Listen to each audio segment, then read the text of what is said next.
Oui, donc André Masseran, moi je suis responsable du programme national Mes Parcelles, base de données sol au niveau du réseau des chambres d'agriculture. Je dis bien le réseau des chambres d'agriculture parce qu'en fait c'est une construction commune à l'ensemble des chambres d'agriculture et aujourd'hui utilisée par l'ensemble des chambres d'agriculture.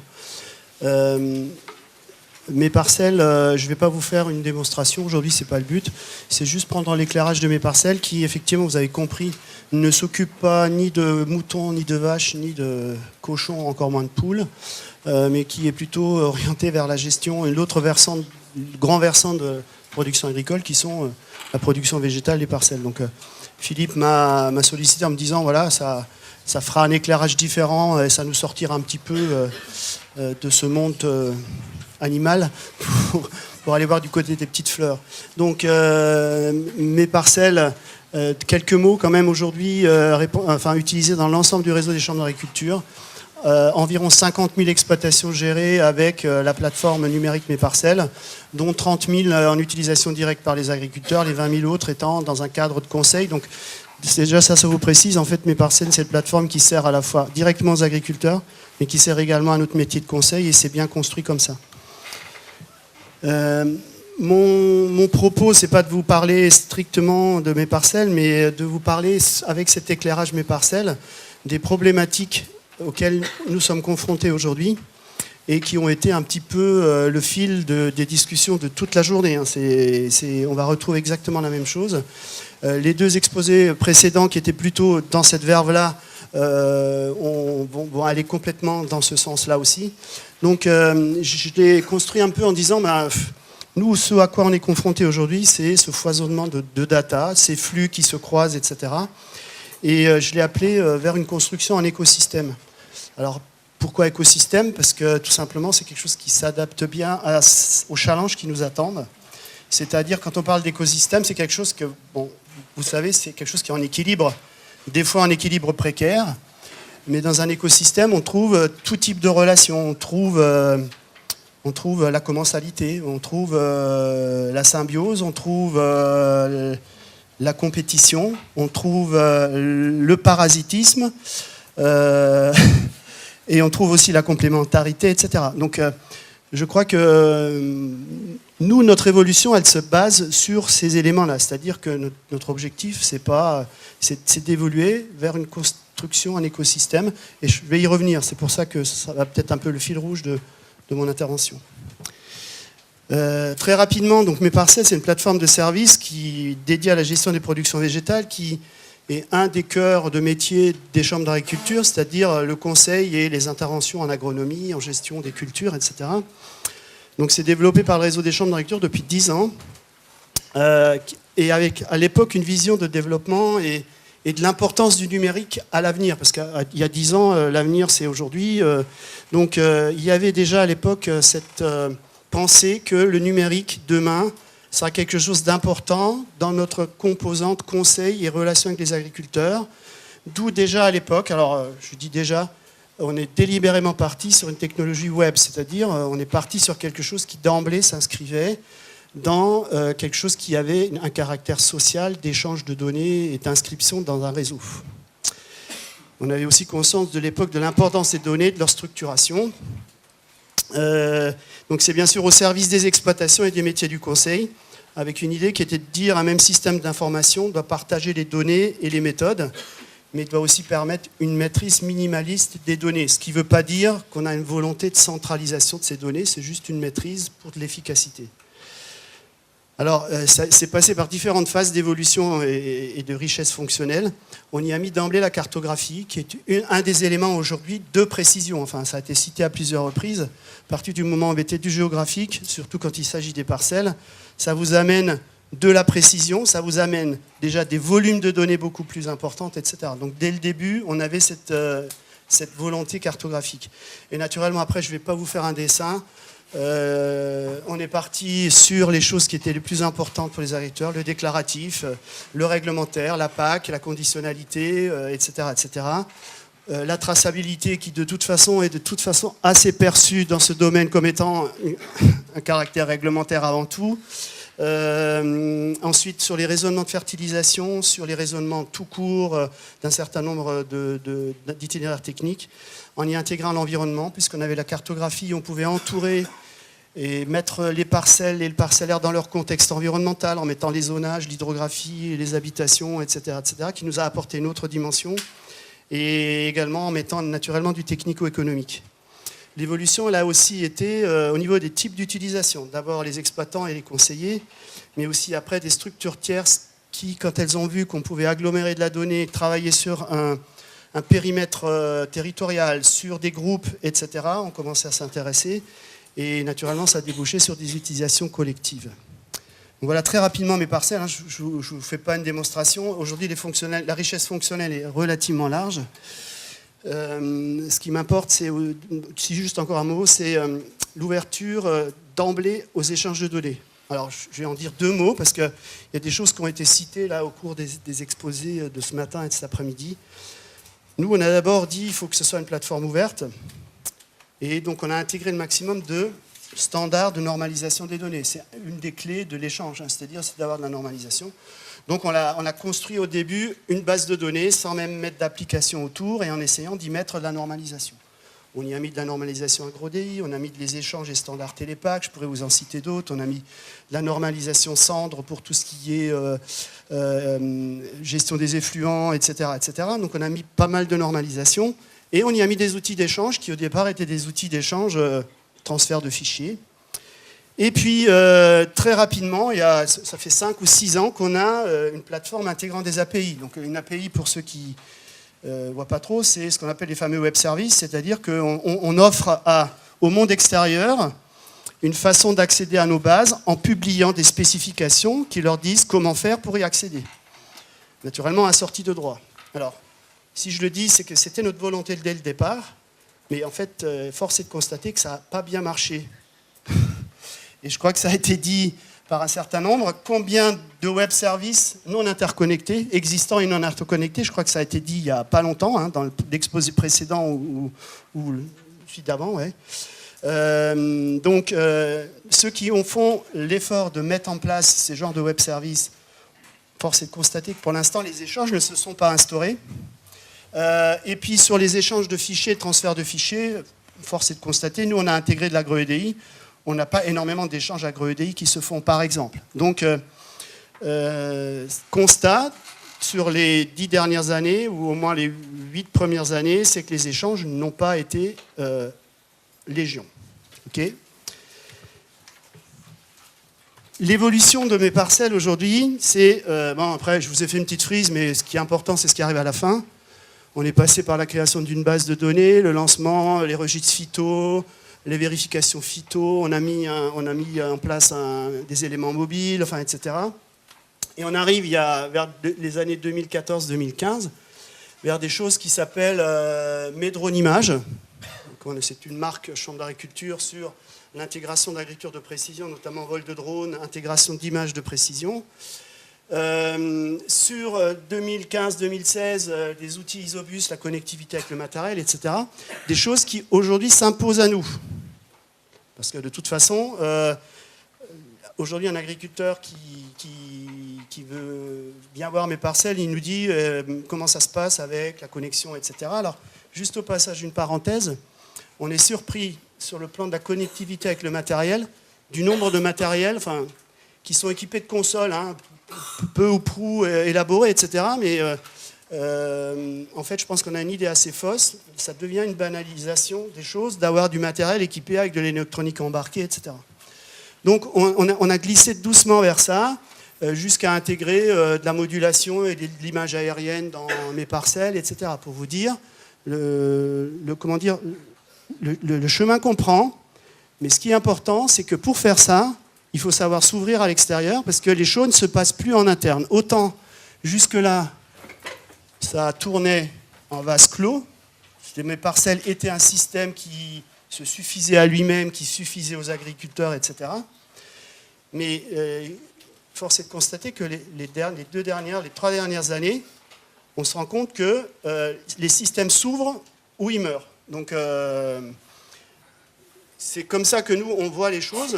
Donc, je vais juste vous prendre un exemple et ensuite on va ouvrir plus sur quelque chose de plus général. C'est ce qu'on a fait sur l'intégration des données dans mes parcelles, sur la base de ce qu'on fait avec les vols de drones, par exemple, ou satellites. Ces éléments, qui deviennent des éléments du conseil, de toute façon, sont faits par des opérateurs externes.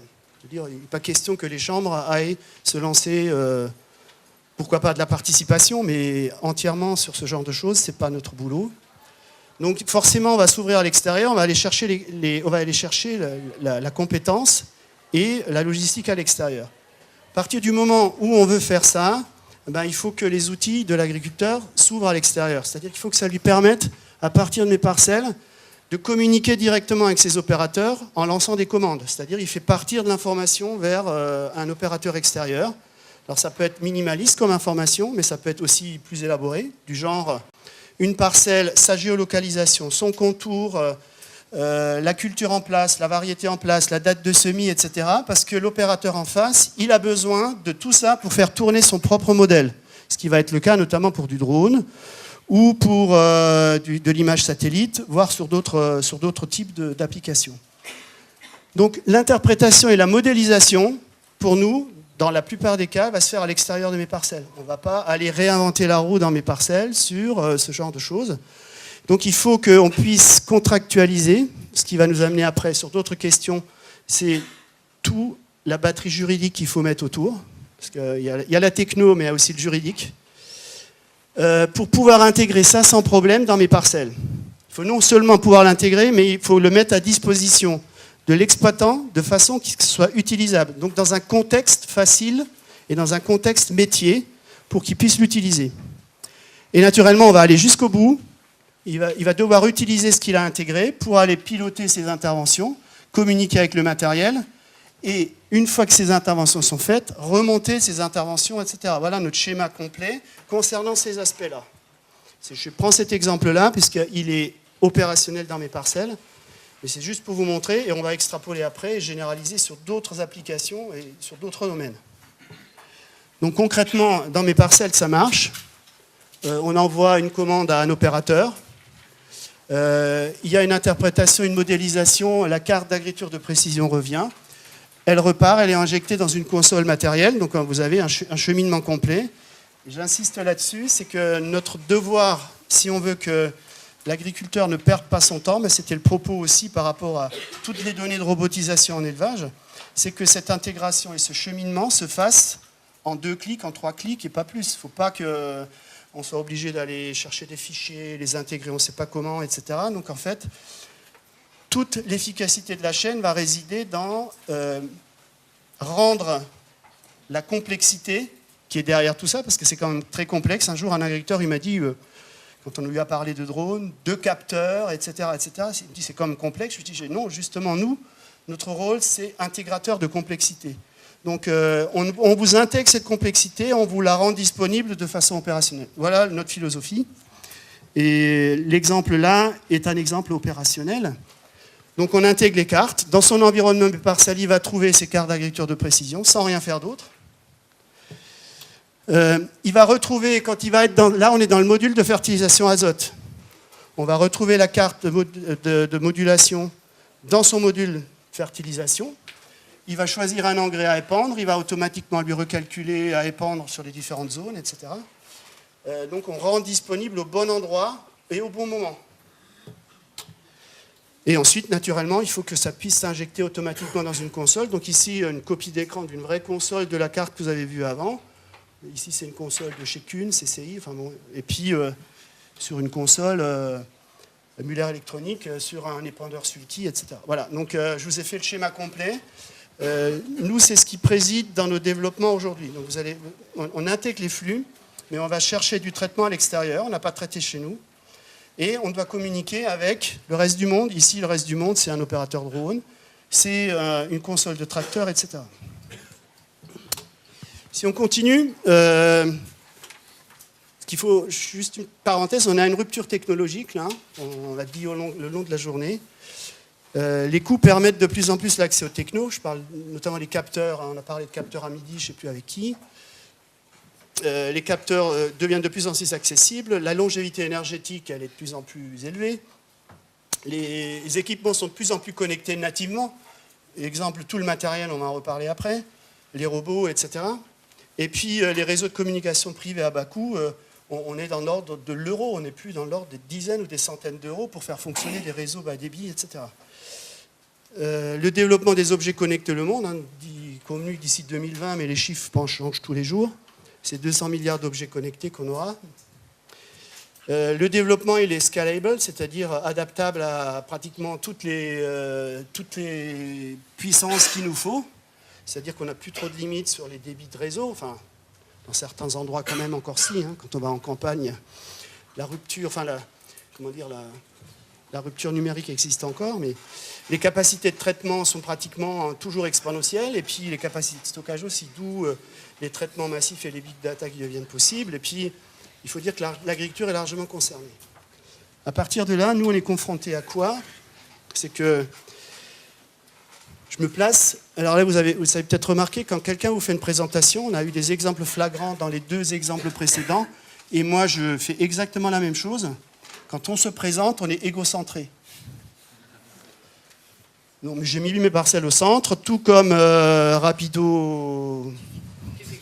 Tubico Rapidex s'est mis au milieu, tout comme les robots et le traitement des données se sont mis au milieu, etc. Donc on est tous égocentrés de ce point de vue-là. Et c'est bien aussi comme ça qu'un être vivant dans son écosystème se perçoit. Il a le monde entier autour de lui. Donc nous, on est face à quoi? On est face à mes parcelles ont à communiquer avec la sphère de l'imagerie. On doit communiquer avec la sphère du capteur tout venant là. J'ai mis un capteur d'humidité ou de résistivité, une station météo, etc. Avec des technologies diverses et variées pour communiquer. On est confronté à tout le monde du machinisme agricole, et on va en reparler. Et on est confronté à tous ceux, j'ai donné des exemples, qui font des OAD par exemple, d'accord, qui vont nous mettre à disposition des modèles pour prendre des décisions, etc. Donc, tout ça, on sait pertinemment qu'il faut communiquer avec le monde qui nous entoure, et du coup, on se voit égocentré. Si on pousse un peu plus loin, c'est le même schéma, sauf que pour des raisons pratiques, j'ai mis mes parcelles à gauche, mais il est faussement égocentré quand même. Donc, on doit pouvoir se mettre en marche, nous, pour pouvoir intégrer des données venant de sphères différentes. Donc, la première sphère en haut, c'était la sphère la plus facile. Je communique avec une console de tracteur.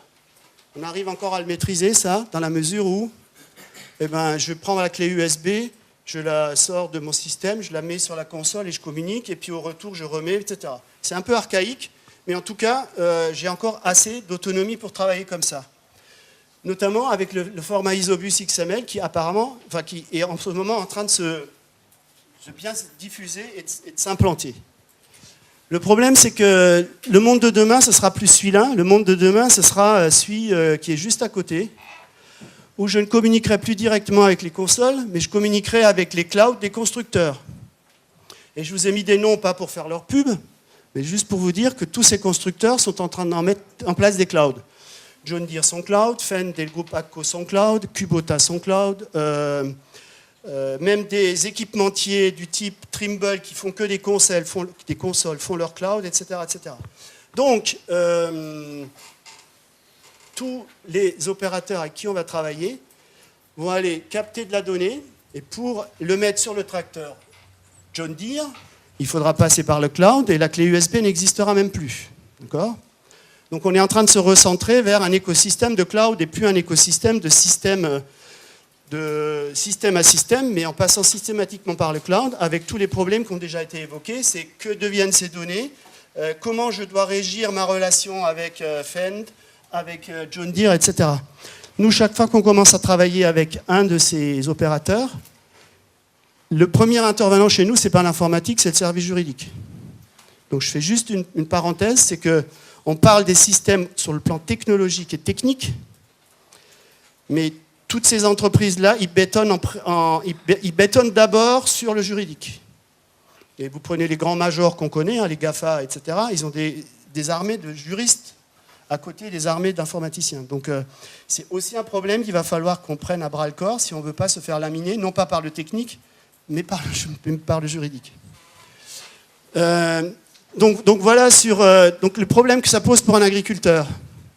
Imaginez qu'il ait un tracteur John Deere, mais qu'il a acheté un pulvérisateur Technoma, et qu'il a encore une tonalisier, je ne sais pas de qui.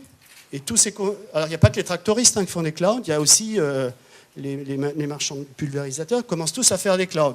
Donc à quel cloud se vouer? On ne sait plus trop. Donc en fait, on va avoir quelque chose où on aura un certain nombre d'informations vont converger et de même nature. Donc c'est aujourd'hui la réalité de ce qui est en train de se passer. On a la même chose avec les clouds des opérateurs un peu d'imagerie, de capteurs, quels qu'ils soient, etc. Ils montent tous leurs clouds. Sur ces clouds, ils mettent des modèles, parce que ce qu'ils veulent servir, ce n'est pas des données brutes, mais c'est de les valoriser pour rendre eux-mêmes du service. Je redescends dans la sphère plutôt des OAD, des gens qui font du modèle. J'en ai cité quelques-uns, Arvalis, un inconnu, et l'INRA, par exemple. On est sollicité aujourd'hui, j'ai vu qu'il y avait beaucoup de gens de l'INRA. On est sollicité aujourd'hui par l'INRA qui nous dit, nous, on met en place sur des serveurs des modèles de calcul de certains postes de notre calcul azote, minéralisation de l'humus, etc., etc. Est-ce que vous êtes intéressé de pêcher dans nos modèles, d'aller piocher dans nos modèles pour le calcul de ça? On leur a dit bien sûr, après on va se mettre en relation, mais c'est pour vous dire que la capacité de traitement, elle va être répartie. Et il va falloir se servir où elles sont. Et puis, j'ai mis etc. parce qu'on a aussi les systèmes d'élevage. On commence à travailler avec l'échange de données avec les systèmes d'élevage, etc. puisqu'on est dans une sphère élevage. Et bien sûr, avec ces acteurs, on sera peut-être en partenariat plus resserré avec d'autres, tous des systèmes parallèles. Donc, si j'en reviens à l'égocentrisme de cette affaire, c'est qu'au milieu, j'ai mis un agriculteur. Et ceux qui travaillent avec nous, par ailleurs, dans notre système égocentré, vont aussi travailler directement avec les agriculteurs. John Deere et Fendt, ils vont proposer directement un service à l'agriculteur. Ça s'appelle My John Deere, ça s'appelle My je ne sais quoi, ça s'appelle Fendt Visio, Vario, Doc, etc. etc. Pour Arvalis, ils vont proposer directement à l'agriculteur. Ce qu'ils nous proposent comme web service, ils vont les proposer directement aux agriculteurs. Les opérateurs de drones vont proposer directement aussi des services parce que via le numérique, ça devient facile.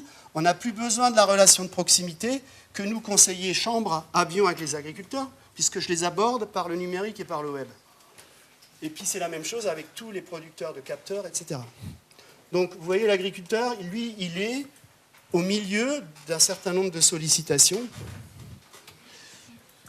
Et en fait, quand on y regarde bien, il est au milieu d'une galaxie d'écosystèmes. Alors c'est quoi un écosystème? C'est des gens qui ont bien voulu travailler ensemble, parce que dans un écosystème, on y va si on y trouve son compte. Même celui qui est prédaté au maximum dans un système, dans un écosystème, fait toujours partie du système. Donc s'il y est, c'est qu'il y trouve à peu près son compte. Donc il va y avoir des écosystèmes qui vont se constituer. Et moi, ce que je pense, c'est qu'il n'y a aucune régulation, de quelque sorte, qui va faire en sorte qu'on va organiser les écosystèmes. Les écosystèmes, ils se mettent en place tout seuls. S'ils sont équilibrés, ils vivent. S'ils ne sont pas équilibrés, ils ne vivront pas.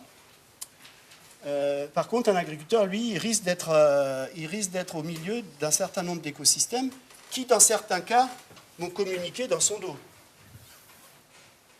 Donc, il va y avoir de l'info qui pense injecter là, mais qui va se retrouver ici, et qui va lui être restituée sous une autre forme, etc. Donc, voilà juste ce que je voulais apporter comme réflexion, c'est-à-dire les choses et les problématiques auxquelles nous, on est confrontés. Je ne voulais pas parler, j'ai parlé avec l'éclairage mes parcelles, parce qu'on le connaît, on le pratique et on le vit aujourd'hui au quotidien. Et il ne se passe pas une semaine où on n'est pas sollicité par un acteur de cette galaxie, parce qu'on devient mutuellement des démultiplicateurs de marché.